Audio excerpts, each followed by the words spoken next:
ஒரு 47 நாள் இந்த படம் எடுத்தோம். பட் ஆனால் அந்த 47 நாள் தான் சொன்னால தீவிர கொலை நடிகன் பேர் வச்சோம். ஆனால் ஒவ்வொரு நாளும் என் கொலையும் ப்ரொடியூசர் கொலையும் தான் நடிக்கிட்டே இருந்துச்சு. அந்த அளவுக்கு உண்மையிலே வச்சு செஞ்சிட்டாங்க. பட் ரெண்டாவது அதுக்கு சந்தோஷமாக தான் இருந்துச்சு.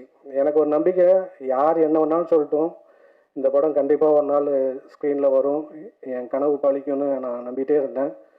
அது இந்த நாளானதுக்கு ரொம்ப சந்தோஷம்.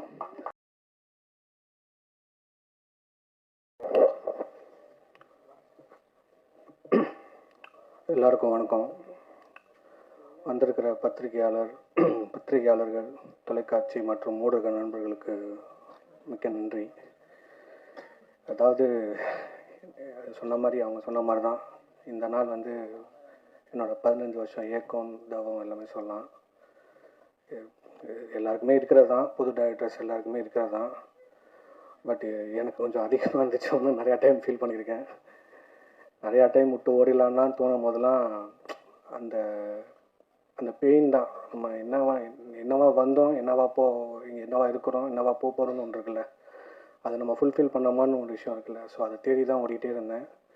ஃபைனலாக இந்த இடத்துக்கு கொண்டு வந்ததுக்கு ரொம்ப நன்றி. ஃபர்ஸ்ட் ஆஃப் ஆல் ஒரு 3 பேருக்கு நான் ரொம்ப நன்றி சொல்லணும். அது முதல்ல எங்கள் அம்மா அப்பா. ஏன்னா நான் பெரிய பணக்கார வீட்டு பையன் இதெல்லாம் கிடையாது. நான் கும்பகோணத்தில் ஒரு ரொம்ப மிடில் கிளாஸான, பிறக்கும் போதும் லோயர் மிடில் கிளாஸான ஒரு குடிசை வீட்டில் பிறந்த ஒரு பையன் தான் நான். ஸோ என்ன மாதிரி பையனுக்கெலாம் வந்து சினிமானா அவர் வளர்ந்ததுக்கப்புறம் பையன் வேலைக்கு போகணும், சம்பாதிக்கணும் அப்படின்னு தான் நினைப்பாங்க.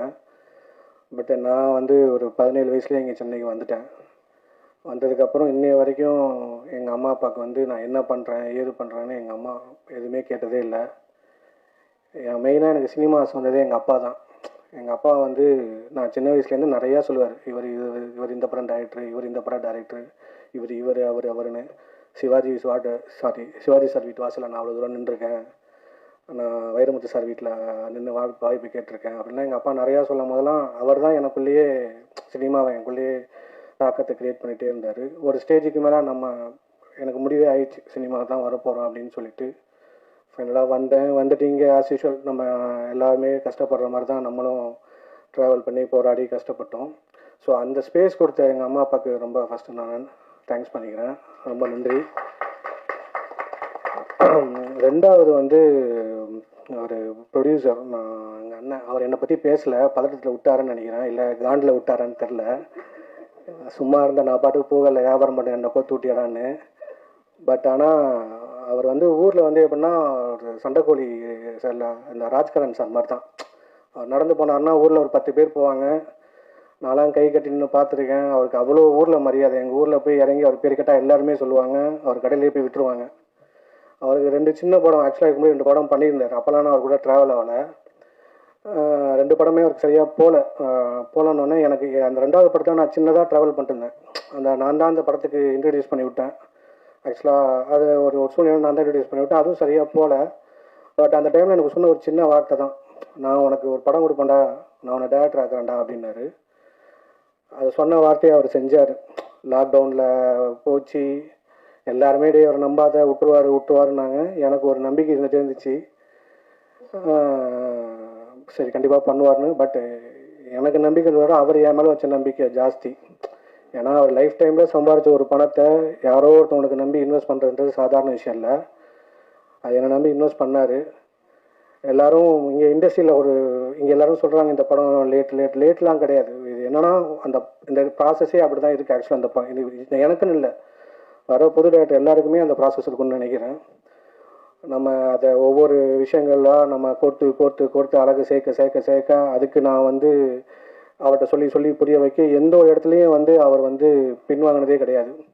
ஈவன் நான் இன்றைக்கி ஒரு நாள் பட்ஜெட் கொடுத்தா கூட அது என்ன பட்ஜெட்லாம் பார்க்க மாட்டார். நான் இத்தனை கேமரா சொல்கிறேன், இத்தனை லைட்ஸ் எதுவுமே கேட்க மாட்டார். அவர் உனக்கு என்ன தோணுதோ பண்ணுன்னு தான் விட்டுருக்காரு. ஒரு 47 நாள் இந்த படம் எடுத்தோம். பட் ஆனால் அந்த 47 நாள் தான் சொன்னால தீவிர கொலை நடிகன் பேர் வச்சோம். ஆனால் ஒவ்வொரு நாளும் என் கொலையும் ப்ரொடியூசர் கொலையும் தான் நடிக்கிட்டே இருந்துச்சு. அந்த அளவுக்கு உண்மையிலே வச்சு செஞ்சிட்டாங்க. பட் ரெண்டாவது அதுக்கு சந்தோஷமாக தான் இருந்துச்சு. எனக்கு ஒரு நம்பிக்கை, யார் என்ன வேணாலும் சொல்லட்டும், இந்த படம் கண்டிப்பாக ஒரு நாள் ஸ்க்ரீனில் வரும், என் கனவு பழிக்கும்னு நான் நம்பிகிட்டே இருந்தேன். அது இந்த நாளானதுக்கு ரொம்ப சந்தோஷம். அப்புறம் வந்து என்னோட டெக்னீஷியன்ஸ்னால் ஆர்டிஸ்ட்டை பற்றி நான் ஏன்னா சார்லாம் நான் கொஞ்சம் பொறுமையாக பேசணும் டீட்டெயிலாக, தப்பாக நினச்சிக்காதீங்க. ஒரு 15 வயசு தவம், ஒரு 15 நிமிஷம் மட்டும் பேசிக்கிறேன். இப்போ என்னென்னா டெக்னீஷியன்ஸ் இந்த படத்தில் எனக்கு எல்லாருமே பயங்கர சப்போர்ட் பண்ணாங்க. ஈவன் இந்த கேமராமேன் சார் ஆகட்டும். ஏன்னா நீங்கள் இந்த படத்தில் பார்த்தா தெரியும் விஷுவல்லாம் அவ்வளோ எனக்கு கூட அவ்வளோ எஃபர்ட் போட்டு வெளியில் எங்களுக்குள்ள 1000 கருத்து இருக்கும். பட் சினிமாவாக நாங்கள் மேக்கிங்கில் ஒரு நாள் கூட ஸ்பாட்டில் எனக்கும் அவருக்கும் முரண்பாடு வந்ததே இல்லை. அந்த அளவுக்கு என் கூட அவ்வளோ ஒத்துழைச்சி பண்ணி கொடுத்தாரு. Thank you sir. அப்புறம் தெரியும் இன்றைக்கி ஒரு பரதனை பற்றி பேச மாட்டாருன்னு தெரியும். ஏன்னா அந்த ஆள் பாட்டு நான் போடல, அதனால் தெரியும். என்னென்னா இப்போ தான் தோணுது பாட்டே போட்டுக்கலாமேன்னு. நான் எதெல்லாம் மறைச்சி வச்சுருந்தேனோ அதெல்லாம் அங்கங்கே லைட்டாக லீக் ஆகிடுச்சு. சரி பரவாயில்ல, நான் வேணுமெல்லாம் பழி வந்தது. சாப்பிடலாம் விட்டார், நீ நல்லா இருக்க மாட்டேன்லாம் சார். நான் வேணுமெல்லாம் பண்ணல. ஆனால் அது ஆக்சுவலாக ஒரு உண்மையிலேயே 100 வருஷம் ஃபேமிலி பேக்ராப் உள்ள ஒரு அந்த மியூசிஷியனில் நான் அவர் அஸ்டண்ட்டாக சொல்லுவார், நீ டீ கொடுத்த பையன் தான், டீ கொடுத்த பையன் தானே. அவர் மியூசிக் டேரக்டராக இருக்கும் போதுமே நான் அவருக்கு டீ கொடுத்துருக்கேன், வாங்கிட்டு கொடுப்பேன். அவர் விளையாட்டுக்கு சொன்னாலுமே அதான் உண்மை. பட் என்னை நம்பி நான் மொதல் ஓகே பண்ண டெக்னீஷியன்னா அவர் தான். ஸோ அவர் ஏன்னா அவரோட ஒர்க்கு நான் பார்த்துருக்கேன். இந்த படத்தில் எக்ஸ்ட்ராடினரியாக நான் இப்போ நான் சொல்லக்கூடாத ஒரு ஒர்க்கு எப்படின்னு. நீங்கள் மியூசிக்கலாக படம் பாருங்கள், உங்களுக்கு அவ்வளோ விஷயம் தெரியும். படமாக உங்களுக்கு அவ்வளோ விஷயத்தை மியூசிக்கில் படத்தை அடுத்த இன்வைட் பண்ணது அவரோட மியூசிக்கு. அப்புறம் எடிட்டர் லாரன்ஸ் கிஷோர், அவர் வரல. அவருமே இந்த படத்தில் மெயின் பங்கு இருக்குது. ஏன்னா செகண்ட் ஹாஃப் வந்து நான் ஒரு பேட்டர்னில் எடுத்தேன். பட் இல்லையா இது இப்படி பண்ணலாம் அப்படி பண்ணலான்னு நிறையா, அதான் சொன்னல படம் ஆரம்பிக்கும் போது அப்படியே ஃப்ரெண்டாக இருந்தேன், பிரியும் போதும் சட்டையை பிச்சுக்கிற மாதிரி ஆகிப்போச்சு. பட் ஆனால் அவர் ரொம்ப ரொம்ப நல்ல க்ளோஸ் ஃப்ரெண்டு. ஸோ ரொம்ப அவ்வளோ எஃபர்ட் போட்டார், அவருக்கு ரொம்ப தேங்க்ஸு. அப்புறம் ஃபைட் மாஸ்டர் கிக்காஸ் காளி சாரோட மாஸ்டரு, மேம் சொன்ன மாதிரி ஃபைட் அவ்வளோ எக்ஸ்ட்ரானவே வந்ததுக்கு காரணம் அவர் தான். ஸோ அவ்வளோ சூப்பராக அவ்வளோ கம்ஃபர்டபுளாக எனக்கு பண்ணி கொடுத்தாரு. ரொம்ப ரொம்ப நன்றி மாஸ்டர். அப்புறம் வேறு யார் எல்லாருமே அப்புறம் தப்புனியா அப்புறம் சரி ஓகே டெக்னீஷியன்ஸ் இது மேஜராக சொல்லிட்டேன், வேறு யாராச்சும் இருந்தால் மன்னிச்சுக்கோங்க. இப்போ கம்மிங் ஃப்ரம் ஆர்டிஸ்ட்டு, அதாவது ஃபஸ்ட்டு சார் பற்றி என்னென்னா கொட்டு போட்டாலும் மோரை கையில் கொட்டு பண்ணும்பாங்க. சார் ஏற்கனவே பெரிய மோரை தான் போட்டிருப்பாரு. டெய்லியும் காலையில் ஷூட்டிங் ஸ்பாட்டு போனேன்னா நானும் என் ரைட்டரும் தான் உள்ளே போவோம். சொல்ல மறந்துட்டேன் டெக்னீஷியனில் என் ரைட்ரு நவனி, அவருக்கும் ரொம்ப ரொம்ப நன்றி. ஏன்னா இந்த படம் நீங்கள் டைலாக்ஸ் பாருங்கள், எல்லா இடத்துலையும் என் கூட பேக் போனால் இந்த படத்தை என் கூட உறுதுணையாக இருந்தது அவரும் ஒருத்தர். அவருக்கு ரொம்ப ரொம்ப ரொம்ப நன்றி. அதனால் டெய்லியும் காலைல ஸ்பாட்டுக்கு போகும்போதும் கேமராமேன்ஸ் எல்லாம் எல்லாருமே பார்ப்பாங்க, எத்தனை பேப்பரோட போகிறேன், திரும்ப வரும்போது எத்தனை பேப்பரோட வரேன்னு. இல்லைவா எனக்கு 2 பேப்பர் நீ 3 பேப்பர் அப்படின்னு தான் காட்டுவேன். பட்டுன்னு அடிப்பார், பட்டுன்னு போடுவேன். அதுக்கு நான் சொல்லுவேன், ஐயோ இதெல்லாம் அடிக்கக்கூடாதியா, நீ சொல்லியா சார்ட்ட அப்படிம்பேன். எனக்கு ஒரு சண்டை போடுவார். திடீர்னு சார் என்ன பண்ணுவார்னா, நான் பேசினா கடுப்பாய் அவனை வெளில போக சொல்லி நீ மட்டும் உட்காருன்றுவார். நான் மெசேஜ் பண்ணேன் எனக்கு ஐயோ இந்த டைலாக்லாம் எனக்கு முக்கியம், எல்லாம் கட் பண்ணிடாத, அவர்கிட்ட பேச வாங்கிடு அப்படின்லாம் சொல்லி வாங்கியிருக்கேன். பட் ஃபைனலாக அது சார் ஏன் சொன்னாங்கன்றது எனக்கு ஃபைனல் படம் பார்க்கும்போது தெரிஞ்சிச்சு. அதுதான் அவங்களோட சாரோட எக்ஸ்பீரியன்ஸ். ஏன்னா சாரோட எக்ஸ்பீரியன்ஸுக்கு நான் ரொம்ப கற்றுக்குட்டி தான். பட்டு அவ்வளோ படத்தை நான் சொன்னல, நான் ஒரு கேரக்டராக அப்படி எழுதி பார்த்துருப்பேன். பட் ஸ்க்ரீனில் அது பார்க்கும்போதும் என்னடா இப்படியே இருக்குது வருமா எனக்கு என்னென்னா ஒரு சீனை நான் வந்து காம்ப்ரமைஸ் பண்ணுற அளவுக்கும் நான் காம்ப்ரமைஸ் பண்ண மாட்டேன். பட் காம்ப்ரமைஸும் பண்ணி தான் ஆகணும். ஏன்னா உங்களுக்கு ஃபஸ்ட்டு படம் தெரியும், பட்ஜெட் கன்ஸ்ட்ரக்ஷன் நிறையா இருக்குது, இந்த நாளுக்குள்ளே இவ்வளோ எடுத்தாகணும்னு.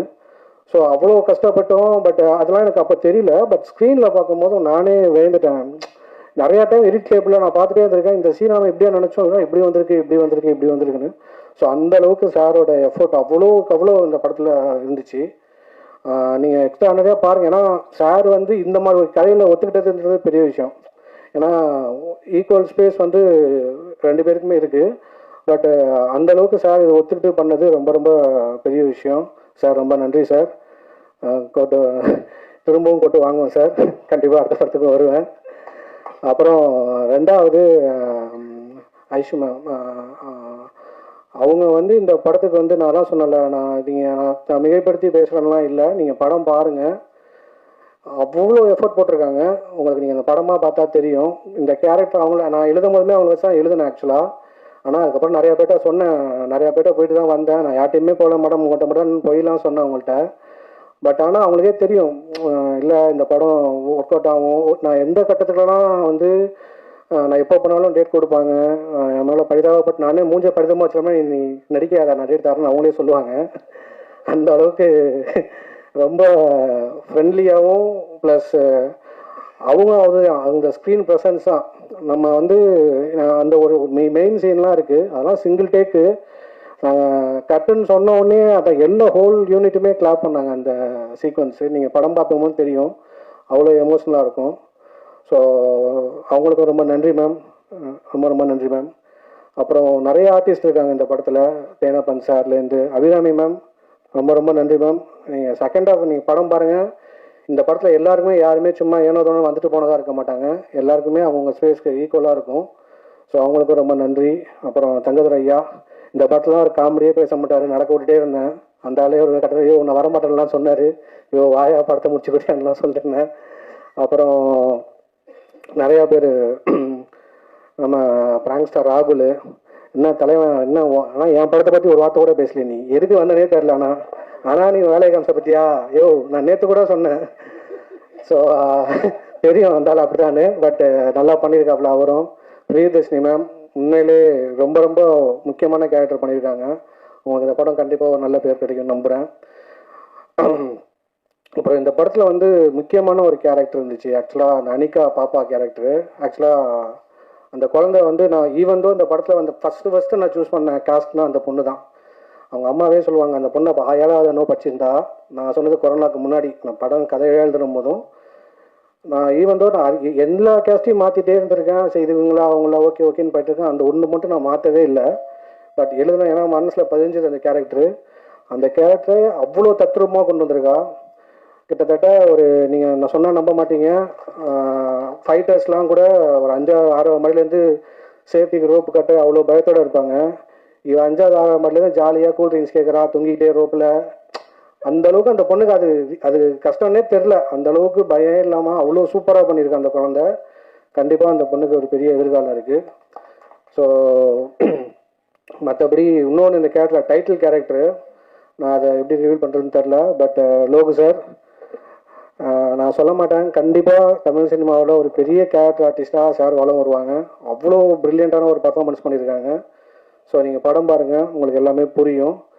அப்புறம் வந்திருக்கிற அண்ணன் ராஜ்மோகன் அண்ணன் ரொம்ப ரொம்ப நன்றிண்ணே, ரொம்ப நன்றி சார். அஜய் பாலா சார் ரொம்ப நன்றி. அப்புறம் சார் எஸ்ஆர் பிரபா சார் ரொம்ப ரொம்ப நன்றி சார், ரொம்ப தேங்க்ஸ் சார். ஏன்னா ஒரு டேரக்டருக்கு மதித்து நம்ம கூப்பிட்டு, நம்ம இன்னைக்கு காலைல வரைக்குமே எப்பயுமே ஷூட்டிங்லேயும் இப்படி தான், இன்றைக்கி ரிலீஸ் வரைக்கும் எனக்கு அப்படி தான் இருக்கும் போல், திக்குன்னே வருவாங்களா வரமாட்டாங்களான்னு. அதனால் காலைல வரைக்குமே நான் எல்லாரையும் கேட்டு நான் வாங்கின கொஞ்சம் சப்போர்ட் பண்ணுங்கன்னு சொல்லியிருந்தேன். ஏன்னா நெக்ஸ்ட் வீக் வர படத்தில் நாங்கள் தான் இன்றைக்கி தான் லாஸ்ட்டாக நாங்கள் ட்ரெய்லருக்கு லான்ச் வரோம். எல்லா படமுமே முன்னாடி விட்டுட்டாங்க.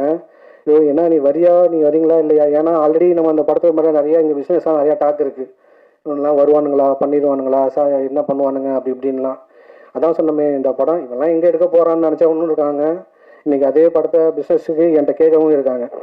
ஸோ அதனால் வந்து இதற்கு நினைவாக்கின எல்லாருக்கும் ரொம்ப ரொம்ப ரொம்ப ரொம்ப நன்றி. ஃபைனலாக ப்ரெஸ் மீடியா, உங்கள்கிட்ட நான் அது எப்படி சொல்கிறேன்னு தெரில, நேர்மையாக நான் அப்படி படம் பண்ணிட்டேன் இப்படி படம் பண்ணிட்டேன் அப்படிலாம் நான் வந்து உங்கள்கிட்ட சொல்லலை. நீங்கள் படம் பாருங்கள், ஸ்டார்ட் டு எண்டு கண்டிப்பாக உங்களுக்கு ஒரு முகம் சுளிக்காத ஒரு படமாக இருக்கும், கண்டிப்பாக உங்களை என்கேஜ் வச்சுற படமாக இருக்கும். ப்ளஸ் இது நம்ம அன்றாட வாழ்க்கையில் கடந்து போகிற ஒவ்வொருத்தவங்க ஒரு வாழ்க்கையிலையும் கடந்து போகிற ஒரு பதிப்பாக தான் இருக்கும். ஸோ நீங்கள் தான் சப்போர்ட் பண்ணணும். ஏன்னா எனக்காக சப்போர்ட் பண்ணுறதுன்றது அது என்னோட செல்ஃபிஷு, அதுவும் நான் கேட்டுக்கிறேன். இன்னொன்று, இந்த படத்துக்கு நீங்கள் சப்போர்ட் பண்ணிங்கன்னா, இந்த ப்ரொடியூசர் ஜெயிச்சார்னா என்ன மாதிரி இன்னொரு நிறையா டேரக்டர்ஸ் இங்கே வருவாங்க, இதே மாதிரி நின்று பேசுவாங்க. அந்தளவுக்கு அவருக்கு மனப்பக்குவமும் இருக்குது, அந்தளவுக்கு அவர் படம் சினிமா மேலே அவருக்கு அவ்வளோ வெறியும் இருக்குது. ஸோ கண்டிப்பாக நல்ல படம் எடுப்பார்.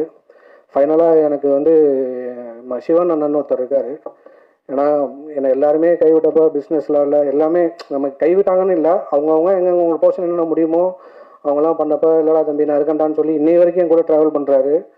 இந்த படத்தை கண்டிப்பாக 4 ஸ்டேட்டில் ரீச் ஆகணும், நான் ஜெயிச்சே ஆகணும்னு என்னை நம்புகிற ஒரு ஆள், அவருக்கும் ரொம்ப ரொம்ப நன்றி. ஸோ தேங்க்யூ, எல்லோரும் வந்ததுக்கு ரொம்ப ரொம்ப நன்றி. நீங்கள் எல்லோரும் இந்த படத்தை சப்போர்ட் பண்ணணும். 21st ரிலீஸ் ஆகுது, சப்போர்ட் பண்ணுங்கள். Thank you so much. Sir coach என் டேரக்டரை பற்றி நான் பேசலைன்னு பேசிட்டு இருந்தார். வந்தது எனக்கு மயக்க கொடுத்து என்ன பேச எனக்கே தெரியல. எல்லாத்தையும் மறந்துட்டு உட்காந்துருங்க. நாங்கள் 2 பேரும் கும்பகோணத்துலேருந்து வந்த நாங்கள் தான். என்ன இவர் படம் ஏன் படம் நாங்கள் நினைக்கல. இவர் என்ன சொல்லுவார், கதை சொல்லுவார், இன்றைக்கி ஷூட்டிங்கு சொல்லுவார். சரி சார் எவ்வளோ செலவாகுமா, நான் இவ்வளோதும் பாரு, உடனே அனுப்பிச்சி விட்ருவோம், உடனே செய்வோம். இதுதான், வேறு ஒன்றும் இல்லை. ஆனால் இதுக்கு தான் நான் சொன்னேன். தேங்க்யூண்ணா. இப்போ என்னென்னா இந்த படத்தோட எனக்கு ரொம்ப சந்தோஷம் என்னென்னா, நம்ம தேவராஜ் அண்ணன் இந்த படத்தை பார்த்து வாங்கினது தான். ஏன்னா அவர் வேலூரில் அலங்காரன்னு ஒரு தேட்டர் வச்சுருக்காரு. அண்ணன் ஒரு 30 இயர்ஸாக அவங்க ஃபேமிலியே டிஸ்ட்ரிபியூட்டராக இருக்காங்க. ஒரு தேட்டருக்காரங்க தான் தெரியும் ஒரு பல்ஸ், இந்த படம் ஒர்க் அவுட் ஆகுமா ஆகாதா, இது எப்படி போகும்னு. ஸோ இந்த படத்தை பார்த்துட்டு கண்டிப்பாக இந்த எனக்கு போகிறதுக்குள்ளேயுமே 3 தடவை ஃபோன் பண்ணார். சார் என்ன சார் என்ன பண்ணலான்னு. ஸோ படம் நல்ல இடத்துல தான் போய் கரை சேர்ந்துருக்கு. கண்டிப்பாக அவர் தூக்கி நிப்பாட்டிடுவார்னு நம்புகிறேன். பிகாஸ் ஆஃப் இன்னைக்கு தெரியும் தேட்டர்ஸ் கிடைக்கிறதுலேருந்து ஒவ்வொரு விஷயமும் வந்து ஷோ கிடைக்கிறதுலேருந்து எவ்வளோ ப்ரெஷர்ஸ் இருக்குது, இங்கே எவ்வளோ டேரக்டர்ஸ் ப்ரொடியூசர்ஸ்லாம் எவ்வளோ ஃபேஸ் பண்ணுறாங்கன்னு. ஸோ எங்களுக்கு பேக் போனாக இருக்கிற தேவராஜ் அண்ணன் ரொம்ப நன்றிண்ணே. தேங்க்ஸ்ண்ணே. ஸோ எல்லோரும் சப்போர்ட் பண்ணுங்கள். ரொம்ப நன்றி. தேங்க்யூ.